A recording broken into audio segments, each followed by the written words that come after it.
को मेरा नमस्कार।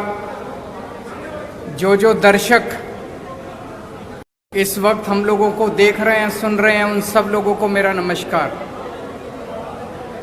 आज बड़े महत्वपूर्ण विषय के ऊपर मैं बात करना चाहता हूं। हम आज़ादी के 75 साल मना रहे हैं। देश बड़े हर्षोल्लास के साथ 75 साल मना रहा है, लेकिन सभी के मन में एक प्रश्न है। 75 साल हो गए। 75 साल किसी भी देश के लिए कोई बहुत ज्यादा नहीं होते, पर 75 साल किसी भी देश के लिए कम भी नहीं होते। 130 करोड़ भारतीयों के मन में प्रश्न है कि इन 75 सालों में कई देश हमसे आगे निकल गए, भारत पीछे क्यों रह गया? भारत आज दुनिया का नंबर 1 देश क्यों नहीं है? भारत अमीर देश क्यों नहीं है? भारत की बहुत बड़ी संख्या आज भी गरीब क्यों है? भारत के अंदर अभी भी हर बच्चे को अच्छी शिक्षा क्यों नहीं मिलती है?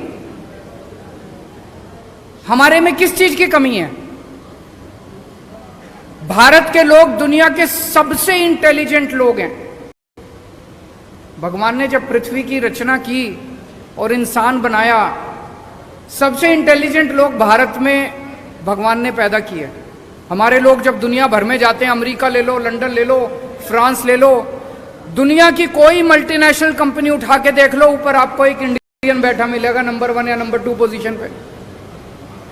हमारे देश के लोग इतने इंटेलिजेंट हैं, इतने हार्ड वर्किंग हैं, फिर हमारा देश पीछे क्यों रह गया? भगवान ने जब पृथ्वी बनाई, भारत को सब कुछ दिया। भगवान ने सबसे खूबसूरत जगह भगवान ने भारत को बनाया। भारत में नदियां हैं, पहाड़ हैं, मिनरल्स हैं, जड़ी बूटियां हैं, सारी फसलें हैं, समुद्र है, कोई कमी नहीं छोड़ी भगवान ने। फिर भारत पीछे क्यों रह गया?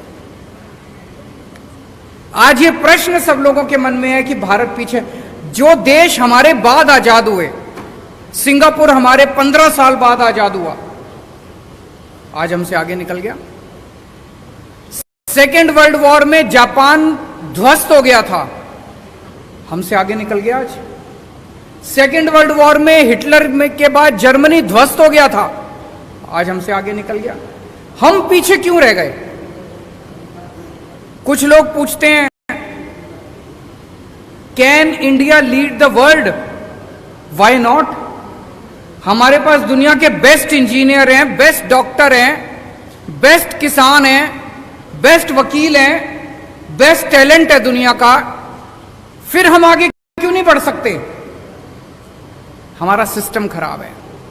पिछले 75 साल के अंदर इन पार्टियों और इन नेताओं ने मिलके हमारे देश के अंदर केवल राजनीति की है, गंदी राजनीति की है। इनके भरोसे अगर छोड़ दिया तो अगले 75 साल भी देश को ये आगे नहीं बढ़ने देंगे। अगले 75 साल भी भारत पीछे रह जाएगा। अब उम्मीद केवल एक ही है, इस देश की जनता। अगर 130 करोड़ लोग एक साथ इकट्ठे हो जाएं तो भारत को दुनिया का नंबर 1 देश बनने से कोई नहीं रोक सकता। पूरा देश इकट्ठा हुआ था 1947 में। जब सारा देश इकट्ठा हुआ 1947 में, हमने अंग्रेजों को उठा के बाहर फेंक दिया। आज अगर हम सारे जने इकट्ठे हो जाएं, भारत को दुनिया का नंबर 1 देश बनने से कोई नहीं रोक सकता। देश के सबसे क्रांतिकारी मुख्यमंत्री अरविंद केजरीवाल जी ने जो बातें की हैं, मुझे नहीं लगता इससे पहले किसी पार्टी ने 70 साल के 75 साल के आज़ादी के समय के दौरान ये बातें उठाई होंगी, क्योंकि उनके मुद्दे धर्म से, नफरत से, इधर उधर की बातों से भरे होते हैं। शिक्षा की बात, स्वास्थ्य की बात, बिजली की बात, इंफ्रास्ट्रक्चर की बात, ये सिर्फ आम आदमी पार्टी करती है। जब छोटे होते थे तो अकेला दूरदर्शन चलता था, तो दूरदर्शन पे एक ऐड आती थी, मिले सुर मेरा तुम्हारा तो सुर बने हमारा, और उसमें पूरे देश के सभी वेशभूषा वाले लोगों को सम्मिलित किया गया था। एक पंजाब से भी था जो ट्रैक्टर पे जाता था, कोई तमिलनाडु से भी था, कोई गुजरात से भी था, कोई बंगाल से भी था।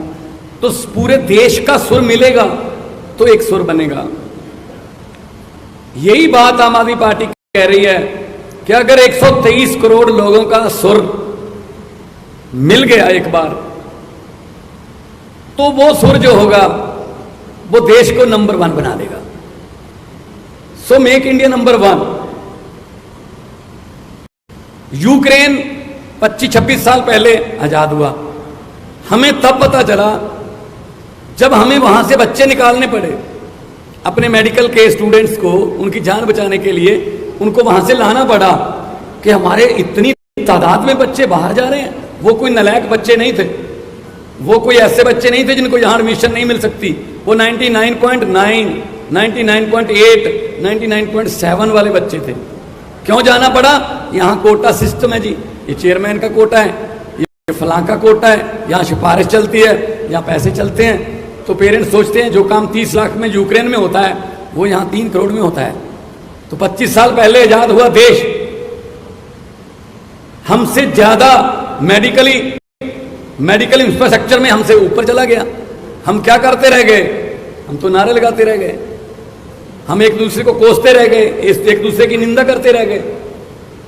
तो देश तभी बढ़ेगा जब सब ऊपर होंगे, देश तभी आगे बढ़ेगा जब सबका सुर मिलेगा।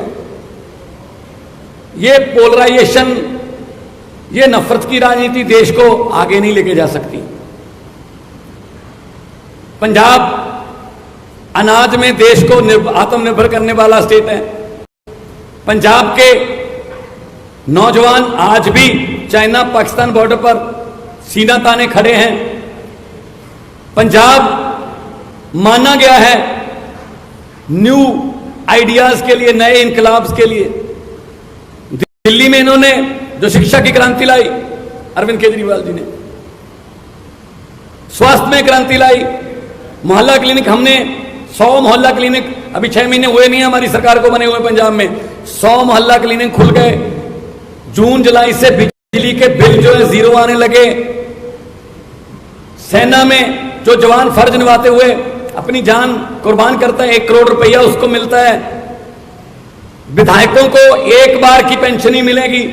1 बार विधायक बने तो बार-बार 5 बार विधायक बने तो बार-बार पेंशन नहीं मिलेगी, 1 बार मिलेगी। अभी हम आने वाले दिनों में ई गवर्नेंस ला रहे हैं। गिरदावरी रजिस्ट्री फर्द आपके लैपटॉप में, आरसी गाड़ियों की आपके लैपटॉप में, इंडस्ट्री के लिए सिंगल विंडो पहले भी सिंगल होती थी, इससे पहले वाली सरकारों में भी सिंगल विंडो होती थी, लेकिन हर अफसर की अपनी अपनी विंडो होती थी। इससे पहले जो भी इंडस्ट्री वाले आते थे वो पंजाब से एमओयू करने नहीं आते थे, वो एक परिवार से एमओयू करने आते थे। अब जब वो इंडस्ट्री वाले आते हैं तो पंजाब के साथ हस्ताक्षर करने आते हैं। पंजाब में बड़ी बड़ी कंपनियां आ रही हैं, नौजवान युवाओं को रोजगार मिलेगा। वही नौजवान जो आईलेट्स करके या कोई और तरीके से विदेश जा रहा है, ब्रेन ड्रेन हो रहा है, वो देश में रहेंगे। आपको एक हैरानीजनक बात बता देता हूं जो मुझे पिछले दिनों इन्वेस्ट पंजाब के एक सम्मेलन के दौरान पता चली। जोमैटो, आजकल उसके बिना हम खाना नहीं खाते, अगर वो देके जाएंगे तो ही खाएंगे। जोमैटो का जो चलाने वाला, जिसने जोमैटो शुरू किया, आइडिया किया, वो फरीदकोट से है। ओला का जो मालिक है वो सानेवाल से है। फ्लिपकार्ट पंजाबी का है। हमारे पास आइडियाज बहुत हैं, लेकिन उन आइडियाज को इंप्लीमेंट करने के लिए प्लेटफॉर्म चाहिए, तो वो प्लेटफॉर्म आम आदमी पार्टी दे रही है। आम आदमी पार्टी ऐसे प्लेटफॉर्म भी दे रही है कि छोटे छोटे घरों के नौजवान लड़के लड़कियों को एमएलए की और एमपी की टिकटें भी मिल रही हैं। तो आम आदमी पार्टी आज देश को नंबर 1 बनाने के लिए जो भी बनता अफसर होगा, कोई ऐसी कमी नहीं छोड़ेगी आम आदमी पार्टी कि देश को नंबर 1 बनाने में कोई दिक्कत रह जाए। क्योंकि जैसा कि अरविंद केजरीवाल जी ने कहा है कि देश तभी आगे बढ़ सकता है जब सब आगे बढ़ेंगे। ऐसे बातें करने से या कोई भाषण देने से या जुमले सुनाने से देश आगे नहीं बढ़ेगा। देश इसलिए आगे बढ़ेगा कि जब आप